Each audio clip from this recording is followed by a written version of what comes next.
Juan Andrés Pedrosa. Es ingeniero industrial, especialista en gerencia financiera y máster en dirección económico-financiera. Es empresario, conferencista, mentor y escritor de 4 libros y fundador, CEO de la empresa distribuidora GBP y su marca personal, Juan Pedrosa. Juan, bienvenido, y tienes a los asociados de Comeva Cooperativa y espero que pasen un resto de noche muy agradable. Muchas gracias. Muchísimas gracias, Rubén.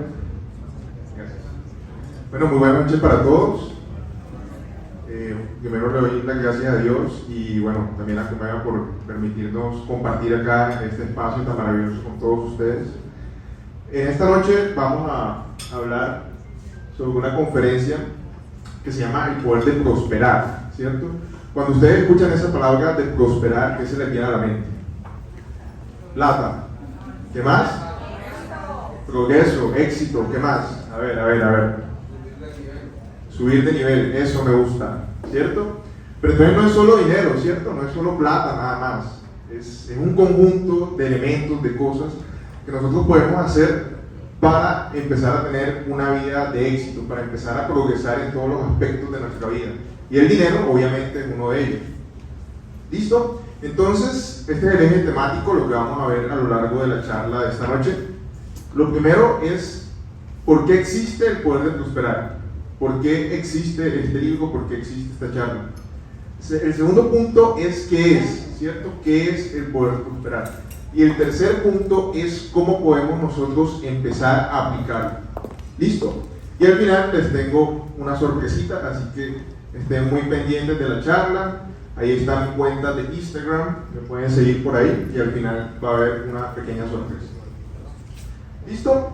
Entonces, ¿por qué existe el poder de prosperar? ¿Qué es esto que están viendo acá en esta imagen? Son las 4 revoluciones industriales que ha tenido la humanidad, ¿cierto?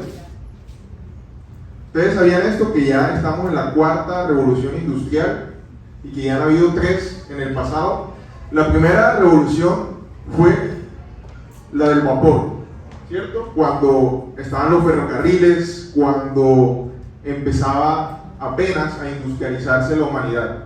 La segunda revolución fue la revolución de la producción en masa. Entonces aquí empiezan las empresas como por ejemplo la Ford Motor Company, que es esta empresa de autos, ¿cierto? Con su famoso modelo T, y empieza a configurarse lo que hoy es el mundo moderno, ¿cierto? Toda la producción en masa, todos los beneficios que tenemos hoy en día.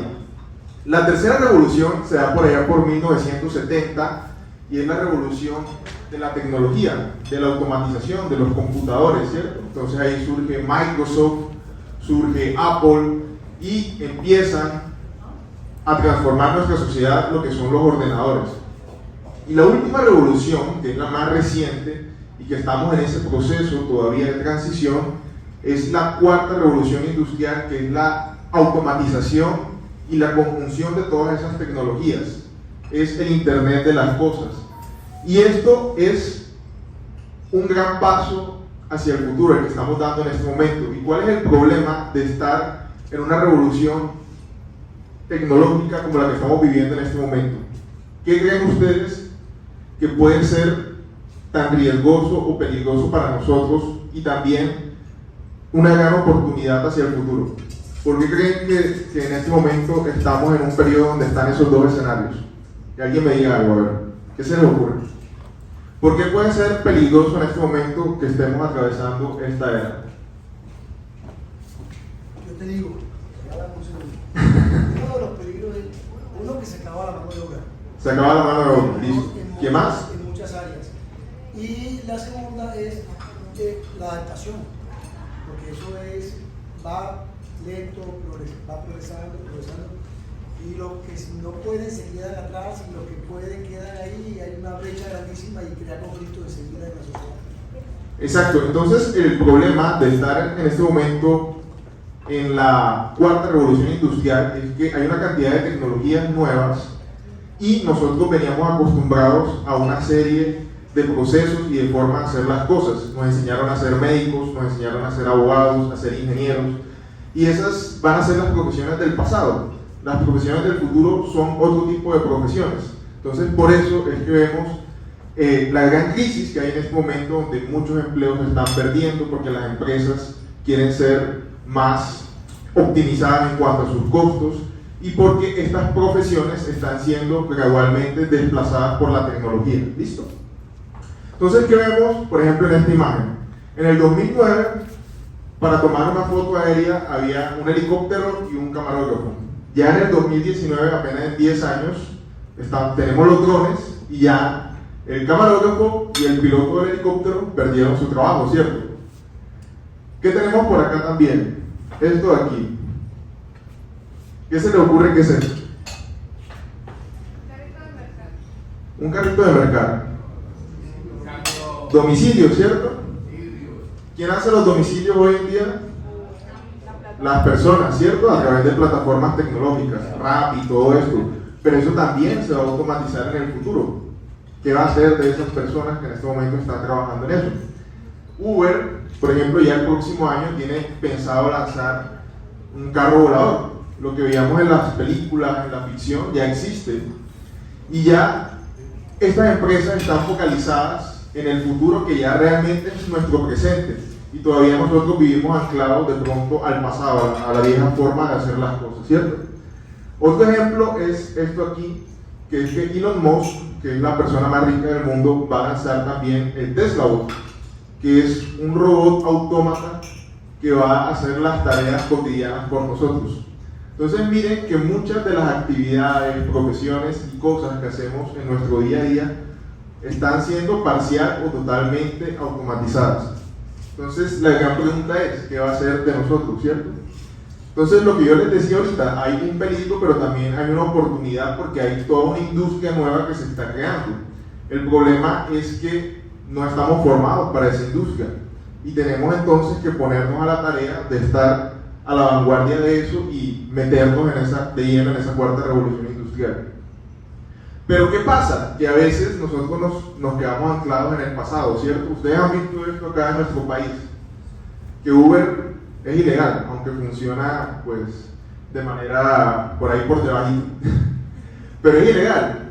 Y esto no es nuevo, esto ha pasado siempre en la historia. Los seres humanos nos resistimos a los cambios, a los avances tecnológicos. Pero ustedes creen que lo que yo les mostré en la diapositiva anterior no va a suceder. Ya está sucediendo, eso nadie lo va a parar. Entonces lo único que nos queda es que adaptarnos. ¿Va a decir algo? Lo que pasa es que, o sea, de pronto en países desarrollados sí llegue más rápido, pero por acá, yo digo que en países desarrollados de pronto llegue más rápido, pero por acá que somos subdesarrollados sí se va a demorar bastante. Se va a demorar.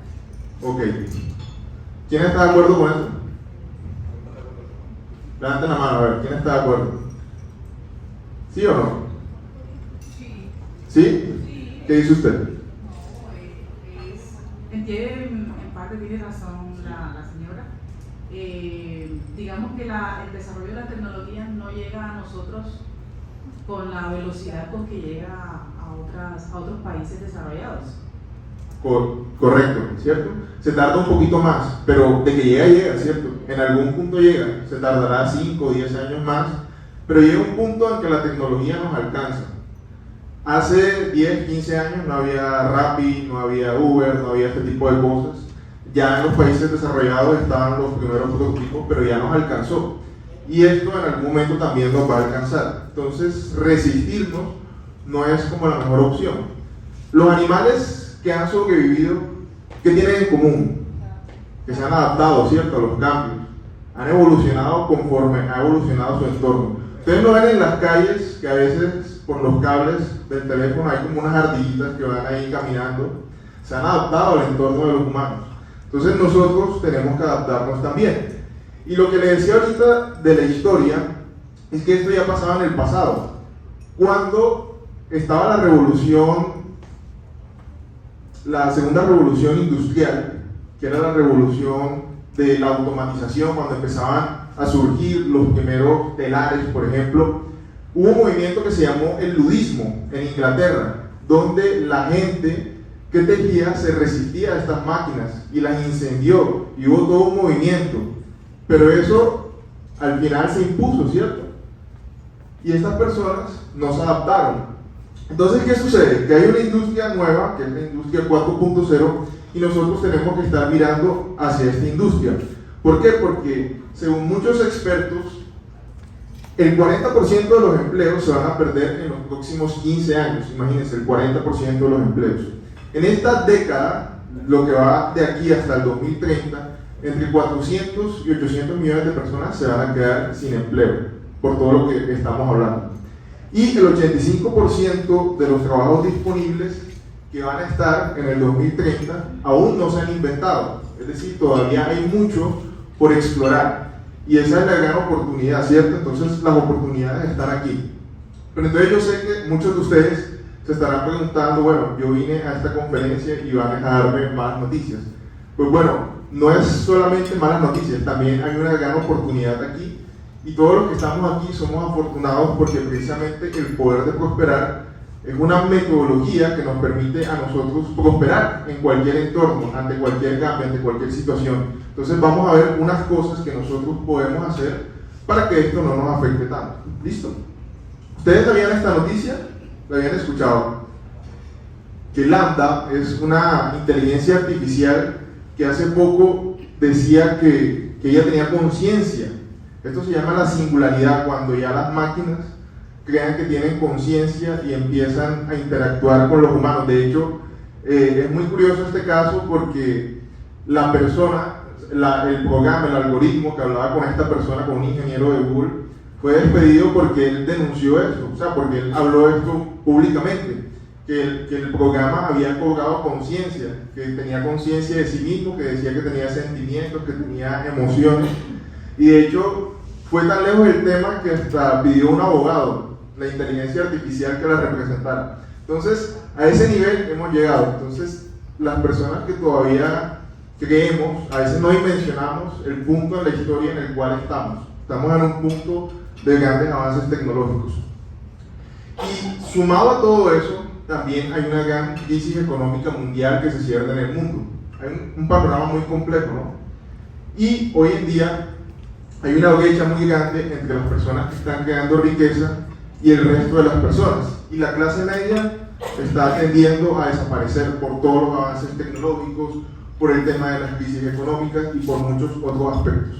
Sin embargo, hay personas en el mundo que están siendo exitosas, que están siendo millonarias, que están aprovechando este tipo de cosas. ¿Y qué están haciendo estas personas? Están aplicando principios que están en el poder de prosperar. ¿Qué se les viene a la mente con estas imágenes? ¿Qué es más efectivo? ¿Ir por la mariposa o construir un jardín que atraiga a la mariposa? La B, ¿cierto? Construir un jardín. No tiene sentido ir cazando la mariposa, sino construir un jardín, porque puedes atraer muchas mariposas. Entonces, en el poder de prosperar proponemos una metodología que nos permite hacer eso. Y nosotros muchas veces vamos por la vida tratando de arañar el dinero de esta manera, ¿cierto? Como con una red, tratando de buscarlo. Pero lo que tenemos que hacer es desarrollar un sistema, una metodología que nos permita que el dinero llegue a nuestra vida, que la prosperidad llegue a nuestra vida. Por eso el poder de prosperar es un sistema, es una metodología que tiene 5 fases. La primera es cambiar hábitos, la segunda es hallar un propósito de vida, la tercera es cambiar partes de nuestra mentalidad, la cuarta es emprender, invertir, toda la parte financiera, y la última es actuar. Entonces es una metodología que va desde el ser con el hacer para que sea un cambio completo en nuestra vida, para que nos permita prosperar realmente. ¿Listo? ¿Ustedes conocen esta pirámide? La pirámide de Maslow. ¿Han escuchado de ella? ¿Cierto que sí?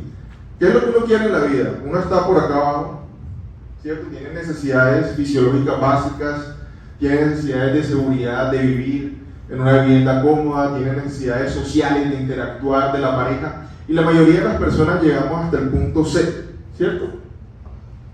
Tenemos la alimentación, tenemos la casa, tenemos necesidades sociales, de pronto de tener pareja, amigos y todo eso. Pero las últimas dos a veces no las alcanzamos, la necesidad de autoestima y de autorrealización. Con esta metodología nosotros le apuntamos a eso también, porque vamos a trabajar en nuestro propósito de vida para lograr todo eso. ¿Listo? Entonces, ¿cómo empezar a aplicar el poder de prosperar? ¿Ustedes sabían que existen 3 tipos de hábitos?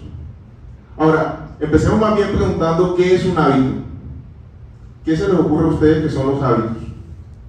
A ver, que alguien me diga algo. Costumbres, ¿qué más? Acciones repetitivas, ¿qué más? Los hábitos son todas aquellas cosas que hacemos de manera casi automática todos los días, ¿cierto? Nos levantamos, tomamos el desayuno, vamos al trabajo, si tenemos de pronto el hábito de hacer deporte, vamos a hacer deporte. Son cosas que hacemos día a día como una rutina, prácticamente. Esos son los hábitos. Entonces existen 3 tipos de hábitos. Y miren que estábamos hablando ahorita de cambios, de oportunidades, de peligros, y vamos a empezar por los hábitos, porque es que los hábitos al final son los que construyen nuestro destino, ¿cierto? Esas cosas que hacemos de manera automática todos los días al final se convierten en nuestra vida, y si no empezamos cambiando esto, nuestra vida va a ser igual. ¿Listo? Entonces existen 3 tipos de hábitos. El primero son los hábitos potenciadores. ¿Qué son hábitos potenciadores? Esas cosas que nosotros podemos hacer y que aportan a nuestra vida. ¿Será que hacer ejercicio aporta a nuestra vida? ¿Cierto que sí? Nos vamos a ver mejor, nos vamos a sentir mejor, vamos a tener más energía. Pero también hay otro tipo de hábitos, como los limitantes. ¿Qué sería un hábito limitante? A ver, ¿qué se les ocurre? Esta imagen, ¿qué representa esta imagen? ¿Cómo? Sentado. ¿Pero qué está haciendo esta persona? Está viendo televisión, ¿cierto? Exacto, es un hábito que consume tiempo, pero al final ver 5 horas de televisión va a aportar algo a nuestra vida. Pues no, nos entretenemos, pero ya, ahí murió. No es algo que, como contrario al ejemplo de hacer deporte, sí tiene un impacto positivo en nuestra vida, ¿cierto? Entonces esos son hábitos limitantes porque nos limitan de hacer otras cosas que verdaderamente pueden aportar a nuestra vida, ¿cierto? Y los hábitos destructivos pues ya tienen que ver mucho más con el tema de los vicios, ¿cierto? Si somos personas alcohólicas, somos personas que fumamos, pues eso tiene repercusiones en todos los aspectos de nuestra vida, en nuestra salud, en nuestra energía, en todo. Entonces, estos son los peores tipos de hábitos. Y al final, dependiendo de los hábitos que nosotros tengamos, así va a ser nuestra vida, ¿cierto que sí? Cuando ustedes miren la vida de una persona de éxito y la vida de una persona que de pronto no le ha ido tan bien, vean eso. Vean sus hábitos, qué cosas hacen todos los días, ¿cierto? Entonces de ahí parte el cambio. Y yo sé que muchos estarán diciendo, bueno, a mí me han dicho que hacer deporte es bueno, que este tipo de cosas es necesario hacerlas, leer, por ejemplo, que es un hábito bueno también, potenciador para nuestra vida, pero ¿por qué no lo hacemos? ¿Cierto? ¿Por qué no lo hacemos? ¿A quién se le ocurre por qué no lo hacemos?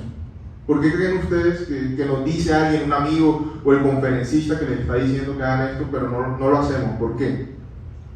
Tiene que ver con esto, con nuestra mente. Tenemos tres cerebros, el reptil, el límbico y el neocórtex. El neocórtex es el más nuevo, donde se procesa el pensamiento racional. Y estos dos son cerebros más antiguos, de hace miles de años. Y resulta que estos cerebros, especialmente el reptil, no le gusta mucho gastar energía.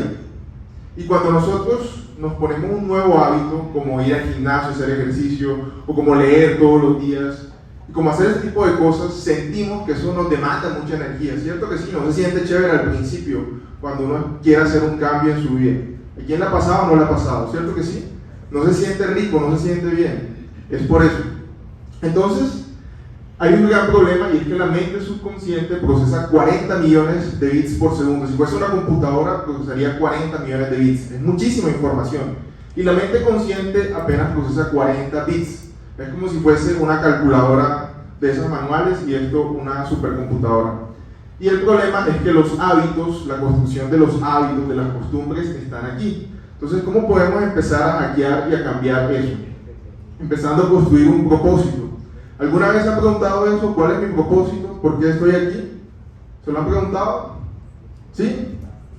A ver, ¿quién me dice cuál es su propósito? Levanten la mano, a ver. Acá la chica. Pues yo creo que muchos lo hicimos lo largo de nuestros estudios, de nuestras carreras, pues actualmente tengo un propósito, son metas que nos colocamos a largo o mediano plazo. Tengo una a mediano plazo que es terminar mi especialización y una a largo plazo que sería la maestría y montar mi propia empresa. Bueno, perfecto. Aunque ahí estamos hablando de metas, ¿cierto? De metas, proyectos, pero propósito, ¿cuál es el propósito? A ver, alguien más que me dé un ejemplo de su propósito. ¿Ser feliz? Ok. ¿Qué más? ¿Qué más? ¿Qué más? Entonces, un propósito de vida es algo que a nosotros nos identifica, que nos llena, que es la razón para estar aquí, ¿cierto? Que es algo que nos incentiva a hacer lo que hacemos todas las mañanas con energía, con ganas, con motivación. Por ejemplo, si alguien le preguntara a Cristiano Ronaldo cuál es su propósito, seguro que él la tiene clara, ¿no? Ser el mejor futbolista del mundo o a Lionel Messi, ¿cierto que sí? Entonces nosotros tenemos que tener tan claro como el agua qué es lo que nosotros queremos hacer con nuestra vida, no lo que nos imponga la sociedad, no lo que nos tocó, porque no se siente tan bien. Es empezar a buscar ese propósito, y cuando buscamos ese propósito empezamos a ser más conscientes y empezamos a buscar esa prosperidad que podemos hallar a través de ese camino de la excelencia, de trabajar en hábitos y empezar a construir una vida mucho más potenciadora. Ahora, ese propósito debe estar enmarcado en 4 ejes: el físico, el mental, el material y el espiritual. ¿Por qué en 4 ejes? Porque el físico es nuestra salud física, ¿cierto? Si nosotros hacemos deporte, volviendo al ejemplo de los hábitos, cuando hablamos de hábitos potenciadores, eso repercute indirectamente sobre otras áreas de nuestra vida. Imagínense ustedes que tienen una reunión mañana a las 6 de la mañana en la oficina y tienen que presentar un informe. ¿Cómo lo harán mejor? Si trasnocharon esa noche, si no tienen el hábito de pronto de hacer ejercicio o otro tipo de cosas, o si tienen incorporado el hábito, no sé, de descansar, de hacer ejercicio y hacer etcétera, etcétera, de cosas que aportan a tu vida. Obviamente en el segundo ejemplo, ¿cierto? Eso condiciona al final el éxito de nuestra vida porque son sinérgicos, es decir, lo que hacemos en un área de nuestra vida impacta de una u otra manera en otra área de nuestra vida. Al final todo está interconectado.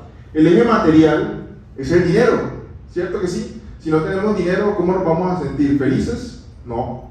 Si mi propósito es ser feliz y no tengo dinero, de pronto no voy a ser tan feliz porque voy a estar estresado, porque tengo que pagar la luz, el agua, el gas, porque tengo que, no sé, estudiar mi carrera profesional y no tengo el dinero. Entonces, al final todo está interconectado. El eje mental es cómo alimentamos a nuestra mente, ¿cierto? Y el eje espiritual es nuestra relación con Dios. Y cuando todo esto está en armonía, es mucho más fácil que tengamos un propósito potenciador, relevante y que nos permita a nosotros empezar a prosperar en la vida. ¿Listo? ¿Qué están viendo en esta imagen? ¿Cómo? Conexiones, ¿cierto? Aquí tenemos una foto del universo y aquí tenemos una foto de las neuronas de una persona. ¿Se ve diferente o se ve igual? Se ve igual, ¿cierto?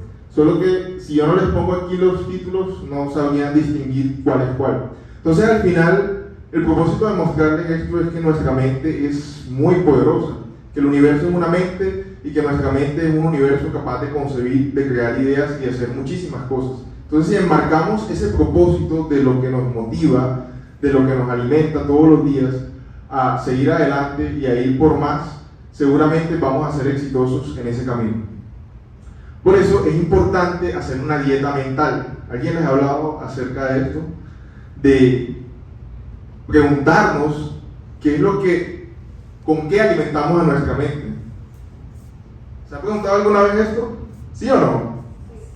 No, ¿cierto que no? La mayoría de las personas. Pero hay personas que sí, que también, pero no son la mayoría. La mayoría de las personas prendemos el televisor, nos dicen algo, o sea, no reflexionamos bien sobre lo que consumimos en redes sociales, en televisión. Por ejemplo, ustedes prenden el noticiero y ¿qué es lo más probable que le digan? Noticia mala, desastre, tragedia, guerra, conflicto. ¿Cierto que sí? ¿Sí o no? ¿Y cómo quedan después de eso?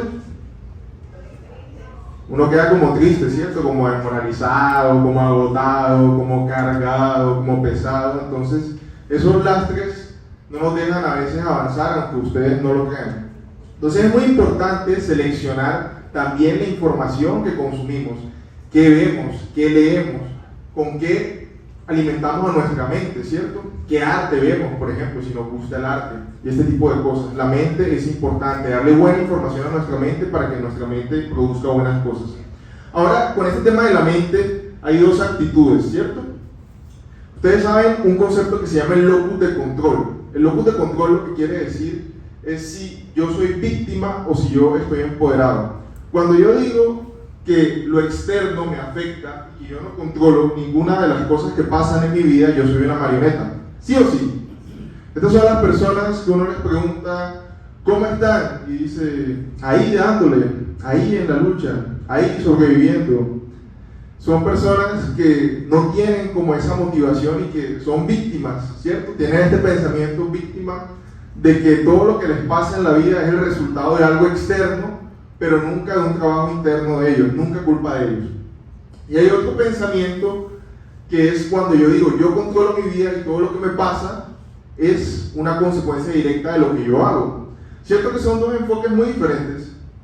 Este es un enfoque de víctima, donde soy marioneta, donde todo me pasa, la vida es algo que me pasa, y en este enfoque yo controlo mi vida, yo tomo las decisiones. ¿Listo? Entonces al final, si alguien a mí me dice que las cosas van mal, que el mundo va mal, pues yo le digo sí, tiene razón, ¿cierto que sí? Porque es el enfoque que él tiene de su vida. Pero si otra persona mira las cosas desde otra perspectiva, desde otra realidad, también hay un mundo de oportunidades. Lo vimos ahorita al inicio de la conferencia, estábamos hablando de que la tecnología está abarcando cada vez más áreas de nuestra vida. Y hay un riesgo, pero también hay una oportunidad. Hay dos formas de ver el panorama, ¿cierto?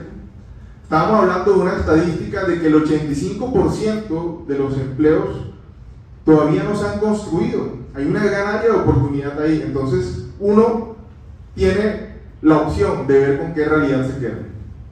Por ejemplo, ustedes ahorita votaron, ¿cierto? Levanten la mano los que votaron ahorita en la elección presidencial. Todo el mundo, ¿cierto? La mayoría. Y los que no votaron, no actuaron desde esto que estábamos hablando acá.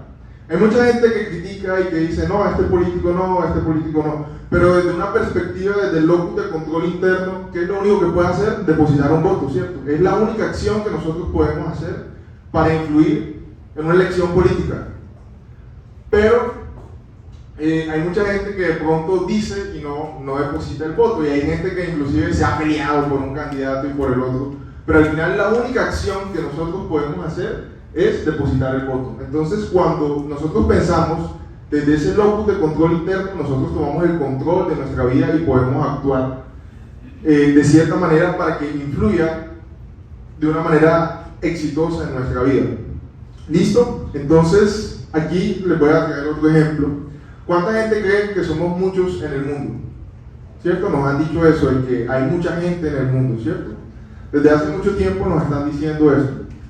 Sin embargo, si hacemos un ejercicio de coger a toda la población del mundo, y si esta población viviera con la misma densidad geográfica de la ciudad de Nueva York, todas las personas, los 2.000 millones de chinos, los de la India y todo el mundo cabrían en la isla de Nueva Zelanda. Entonces será un problema de que somos muchas personas, o más bien de que no estamos usando bien el suelo. Son dos maneras diferentes de enfocar el problema, ¿cierto? Entonces, este tipo de ejemplos lo que nos permiten a nosotros es ver que muchas veces nos dicen cosas, pero que nosotros tenemos que analizar realmente ese tipo de cosas y mirar si las cosas son realmente así, ¿cierto? Ahora, hay problemas económicos, hay inflación, hay crisis. ¿Por qué sucede eso?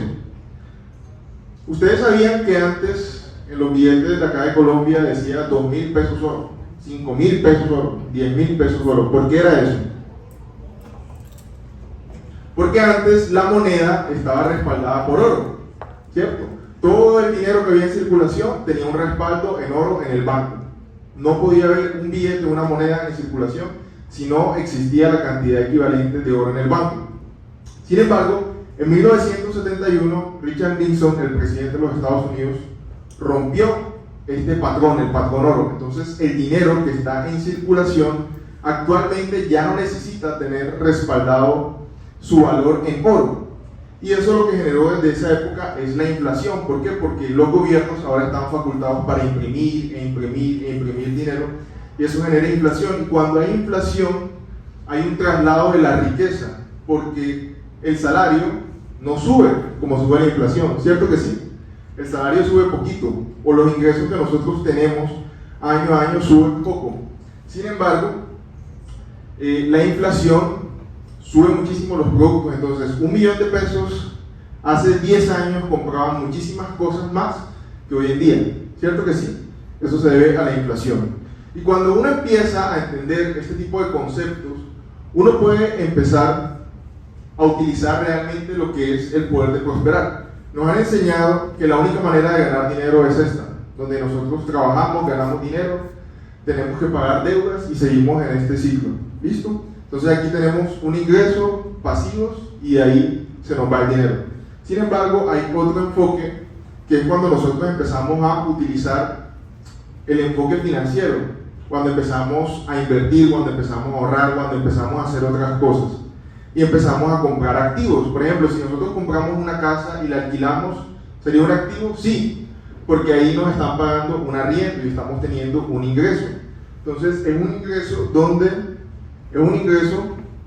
donde nosotros no estamos trabajando todo el tiempo y estamos teniendo ingresos. Entonces aquí el enfoque es diferente, porque tenemos, por ejemplo, bienes raíces, acciones, bonos, propiedad intelectual. Un cantante, cuando hace una canción, él hace la canción una vez y toda la vida recibe regalías por el producto, por la propiedad intelectual de esa canción. Por ejemplo, ayer falleció Darío Gómez, ¿cierto? Acá en el contexto colombiano. La familia de Darío Gómez durante décadas y años va a seguir recibiendo regalías por la música y por toda la obra que él hizo en vida. Entonces, esto es lo bonito de uno empezar a enfocarse en la construcción de activos y de cosas que le permitan a uno vivir de una manera mucho más cómoda, de una manera mucho más tranquila. Y eso es lo que le apunta al poder de prosperar. Porque el 95% de las personas estamos de este lado y solo el 5% son las personas que construyen negocios y las personas que se convierten en inversionistas. Y para ser inversionista y para construir negocios hoy en día no es tan complejo de pronto como era hace 30 años, porque hoy en día tenemos muchísimas herramientas que nos permiten a nosotros poderlo hacer. Ahora, si nosotros queremos mejorar nuestras finanzas personales, ¿qué otra cosa tenemos que hacer aparte de ahorrar, de invertir o de construir negocios o de actualizarnos y trabajar de pronto en los nuevos empleos de esta nueva era tecnológica? ¿Qué otra cosa tenemos que hacer? ¿Qué se les ocurre cuando ustedes ven esto?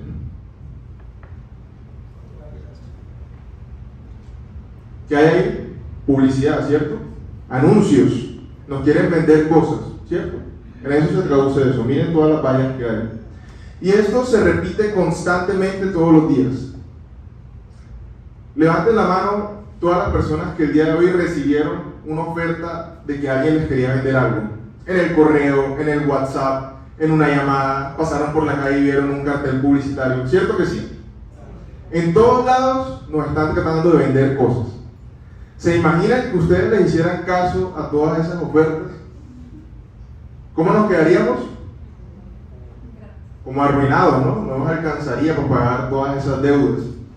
Entonces, no es solamente ahorrar, invertir, crear negocios, sino también mejorar nuestra administración financiera y no sucumbir de pronto ante todas las cosas que nos prometen y que nos ofrecen. Por ejemplo, si nosotros ganamos $20 la hora y vamos a comprar un reloj que cuesta $1.000, tendríamos que trabajar 50 horas para pagar ese reloj. ¿Vale la pena ese gasto? No, porque nos cuesta mucho tiempo, ¿cierto? De nuestra vida, de nuestro trabajo. Si de pronto esos $1.000 yo me los ganara en un minuto, pues me lo compro, ¿cierto? No me costó nada de mi tiempo, casi nada. Pero si no es el caso, tenemos que evaluar y pensar bien qué es lo que estamos comprando. Ahora aquí les voy a poner otro ejemplo. Tenemos el mismo presupuesto y tenemos que elegir entre comprar un carro último modelo salido del concesionario y un reloj Rolex. ¿Qué elegimos ahí? A ver, ¿quién vota por el carro? A ver, 1, 2, levanten la mano bien, a ver. 1, 2, 3, 4, 5, 6, 7, 8, 9, 10, 11, 12, 13, 14, 15, 16. Bueno, ¿y quién vota por el reloj? A ver, 1, 2, 3. ¿Quién más? Bueno, poquitos.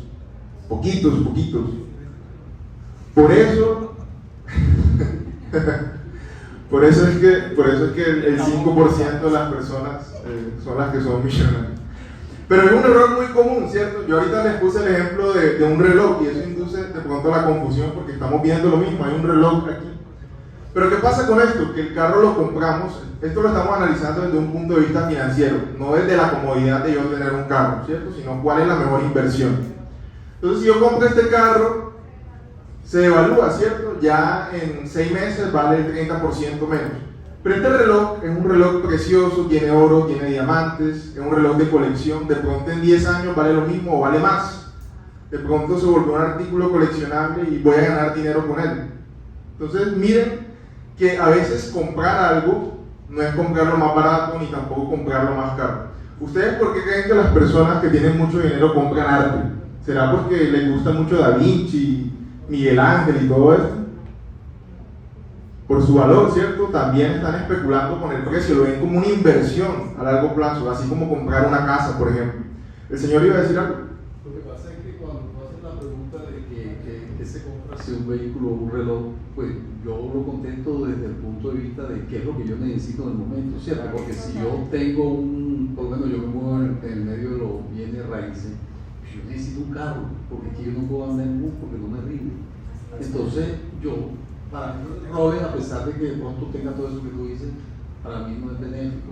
¿Y qué es el problema que pasa aquí? Que es que tenemos pensamientos heterogéneos, y gloria a Dios que tenemos pensamientos heterogéneos, porque es que la gente quiere que pensemos igual, y si hay igualdad no hay cambio. Entonces yo pienso que todo radica en el respeto de que la persona se ubique y quiera hacer algo. Por decirte algo, no es lo mismo prosperidad para mí que prosperidad para ti, pero todos somos prósperos y podemos llegar a esa prosperidad de acuerdo a nuestra óptica. Entonces eso es lo que se requiere. Pero eso que tú estás diciendo me parece muy de acuerdo contigo y eso es chévere.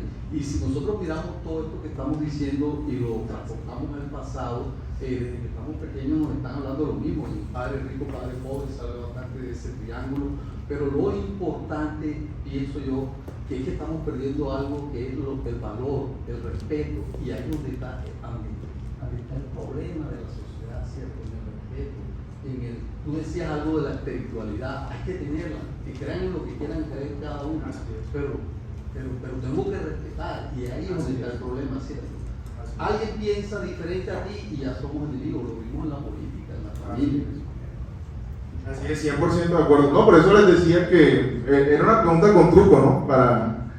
Para darnos cuenta de pronto de que la mayoría, el 100% de nosotros pensamos de pronto en nuestra comodidad, pero también hay otras formas en las que nosotros podemos, a través de comprar algo, también de pronto hacer una inversión.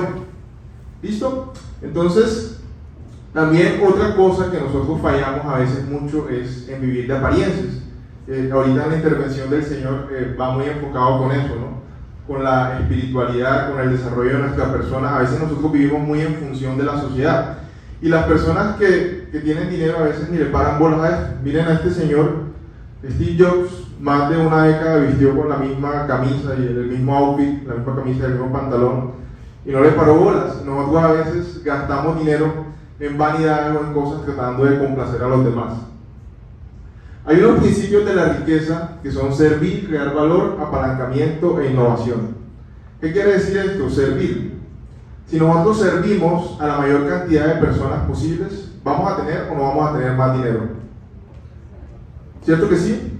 ¿Por qué Facebook, WhatsApp y todas las empresas tecnológicas son tan prósperas? Porque en un principio se enfocaron en servir. Todos estos servicios los dieron de manera gratuita y con el transcurrir de los años, a través de la publicidad y todo eso, han ido rentabilizando sus negocios. Crear valor. Cuando nosotros creamos valor, ¿qué es lo que estamos haciendo? Cuando hacemos una empresa o cuando trabajamos para alguien, siempre hay un intercambio de valor, ¿cierto? De un producto, de un servicio. Entonces, si creamos valor, ¿vamos a ser prósperos o no? Claro que sí, ¿cierto que sí? El apalancamiento, ¿qué es? El apalancamiento es hacer más con menos. Si nosotros queremos comprar un inmueble y no tenemos todo el dinero y vamos al banco y el banco nos da el 70%, lo que estamos haciendo ahí es apalancarnos. No tengo toda la plata, pero me están prestando un dinero y con eso estoy comprando algo. Y lo último es la innovación. Todo lo que hablamos al principio de la conferencia es innovar, ¿cierto? Es buscar todo lo mejor que hay y tratar de ser mejores. Entonces, con esto, si nosotros aplicamos estos 4 principios, es muy probable que nosotros vayamos a prosperar en la vida. Ahora, aquí hay una fórmula que es muy interesante porque a nosotros nos enseñaron a ser médicos, abogados, ingenieros, pero no nos enseñaron a administrar el dinero. ¿Quién tiene, por ejemplo, un sistema para administrar su dinero? Que cuando le entra su salario o su ingreso, destina tanto porcentaje para una cosa y tanto para el otro y tanto para el otro. De pronto algunos sí, pero la mayoría de las personas lo que hacemos es gastar, gastar, gastar, y si nos quedó algo, de pronto ahí eso lo corramos, ¿cierto? Entonces, en esta fórmula lo que nosotros proponemos es que ahorremos un 10% de todo el ingreso que tenemos, invirtamos un 10%, ese 10% es para inversión, para cosas que nos vayan a dar más dinero, un 10% para caridad, porque es muy importante también retribuir a la sociedad todo lo que nosotros estamos teniendo, y un 5% para diversión y un 65% para gastos de estilo de vida. Es decir, con el 65% de todo el dinero que nosotros tenemos deberíamos vivir. Ahí yo creo que muchos estarán pensando, ¡epa!, ¿cierto?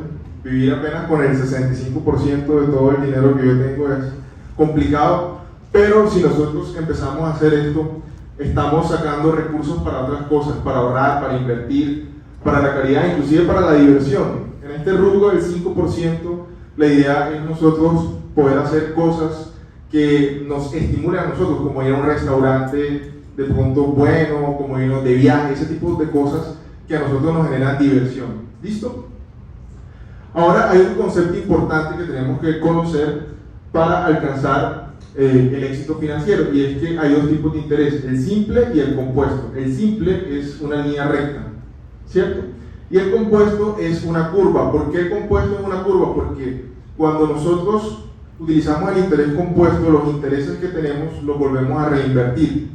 De hecho, es tan poderoso este concepto del interés compuesto que Einstein, este señor que está aquí, decía que el interés compuesto es el arma más poderosa que se ha creado. Cuando nosotros tenemos una deuda con el banco y pagamos y pagamos y pagamos, y la deuda no se paga, aunque llevamos 10 años pagándolas, es por esto, porque nos están cobrando con interés compuesto. Pero la buena noticia es que nosotros también podemos invertir con interés compuesto. Si en el mismo ejemplo que yo les ponía de la casa que alquilamos, eso lo volvemos a reinvertir de pronto para comprar otra propiedad o para hacer otra cosa, para hacer otra inversión, al final eso nos sigue dando rendimientos y vamos a crear riqueza en nuestra vida. Listo, aquí les pongo un ejemplo muy sencillo. Si nosotros cogemos 220,000 pesos, que podría decirse que no es tanto dinero, ahorrados normal, metidos bajo el colchón o en un banco, al final de 240 meses, que son 20 años, tendríamos 52 millones. Pero si esos mismos 220,000 pesitos los metemos en un fondo fiduciario, que es una cuenta que manejan todos los bancos y que nos da una rentabilidad del 6% efectiva anual, ahí vienen cuánto tendríamos al final de ese mismo periodo de tiempo, 100 millones de pesos. Entonces el interés compuesto hace toda la diferencia, nos ganamos 47 millones, es decir, tuvimos un rendimiento del 90%. ¿Qué hicimos? Simplemente, en vez de guardar el dinero bajo el colchón, meterlo en un instrumento de inversión financiera, ¿cierto que sí? Entonces miren lo diferente que es esto del interés compuesto y cómo puede beneficiarnos en nuestra vida financiera. Ahora aquí les traigo una historia, ya pues para ir cerrando, y es que una vez había una persona que estaba en un desierto donde esta persona había caminado muchos kilómetros y ya se estaba muriendo de sed. Estaba ya prácticamente en la agonía y había un sol resplandeciente en el desierto, y de pronto ve un claro, ve una pequeña choza, se va ahí Y en ese momento esta persona llega ya prácticamente para morir y dice a lo lejos que hay una bomba, y se pregunta si en esa bomba de pronto habrá agua. Con muy poca energía esta persona va y llega y se encuentra con que en la bomba, al lado de la bomba hay una botella, y en la botella hay agua, pero el agua no se veía muy buena, y esta persona tiene el dilema de tomarse esa agua, pero en la botella hay un mensaje, y el mensaje es que debe llenar esa agua en la bomba para que de la bomba salga agua. ¿Qué creen ustedes que hizo esta persona?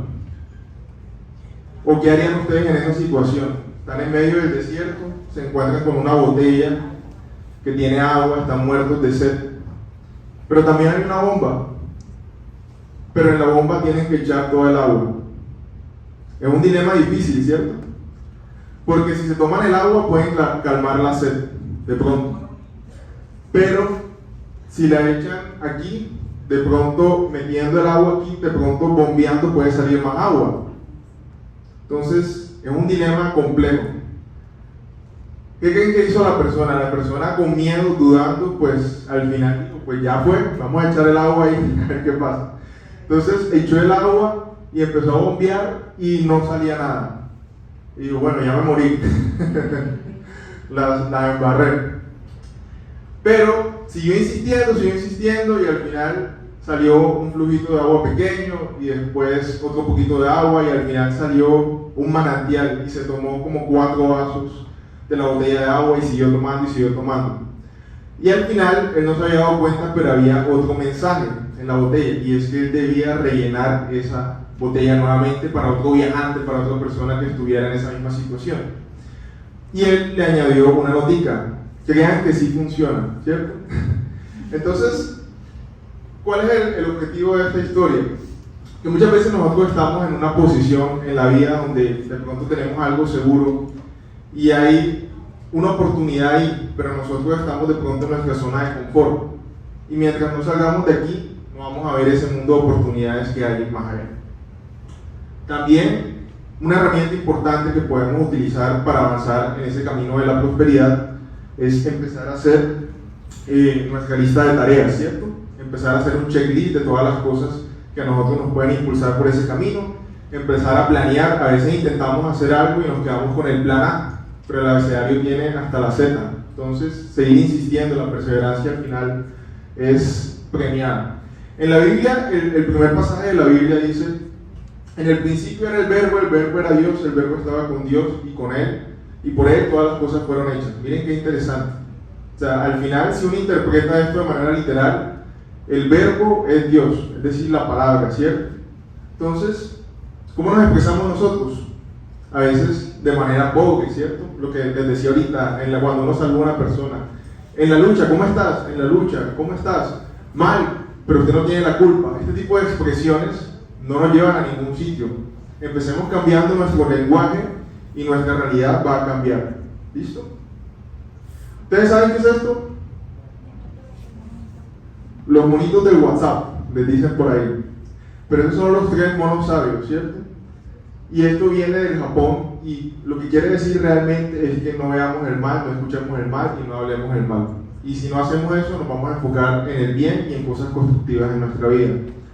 Ahora, muchas veces tenemos excusas de no avanzar en ese propósito de nuestra vida. Decimos que no tenemos tiempo, o decimos que somos muy jóvenes o muy viejos. Y hay ejemplos en la historia de personas mayores y de personas jóvenes que han sido exitosas. Y también, si nosotros sacamos el tiempo que tenemos en nuestra semana, la semana tiene 168 horas, y sacamos el tiempo que dormimos, comemos y hacemos otras actividades, al final aún todavía nos restan 37 horas, que puede ser un buen tiempo para trabajar en nuestro propósito y empezar a prosperar. Hay un concepto muy interesante que tienen los gringos, que es el bucket list, que es la lista de deseos antes de morir, ¿cierto? ¿Alguno de ustedes se ha preguntado qué quiere hacer antes de morir? ¿Qué cosas quiere ver? ¿Qué cosas quiere hacer? De pronto muchos no lo hemos hecho, pero es importante, ¿cierto? Porque al final la vida, pues, se nos pasa muy rápido. Yo tengo 34 años y siento que mi vida se ha ido volando, y todos los días estoy tratando como de ver qué más cosas puede hacer. Entonces es bueno empezar a preguntarnos esto, y de aquí, de esas cosas que nosotros queremos hacer antes de morir, surge también la motivación, ¿cierto?, para trabajar en ese propósito y para ir por más. Una de mis motivaciones, por ejemplo, ha sido viajar. También otra motivación puede ser la familia, pueden ser muchas cosas. Al final la vida tiene problemas, tiene dificultades, pero si no fuese así no estaríamos vivos y no podríamos avanzar en nuestro camino. Esto que están viendo es la señal esa de la máquina de los hospitales, ¿cierto?, que se mueve hacia arriba y hacia abajo, hacia arriba y hacia abajo. ¡Pip, pip, pip! Pero si se queda quieta, ¡pip!, se murió la persona, ¿cierto que sí? Entonces al final en la vida deben haber retos, deben haber dificultades, y esa es la única manera de vivir y de empezar a avanzar en ese propósito de vida. Entonces quiero cerrar con esta frase: da con amor sin límites y una vida sin limitaciones te esperará. Y realmente es así, a nivel financiero, a nivel emocional, espiritual, personal. Cada vez que nosotros nos enfocamos en dar, y si de pronto es lo único que a ustedes les queda de toda esta charla, sería maravilloso, porque cada vez que nosotros damos, en algún punto vamos a recibir y estamos contribuyendo también a dejar una mejor sociedad. Listo, muchísimas gracias. Y bueno, si alguien tiene una pregunta, alguna inquietud, pues bienvenido. Listo, muchísimas gracias a todos por su tiempo.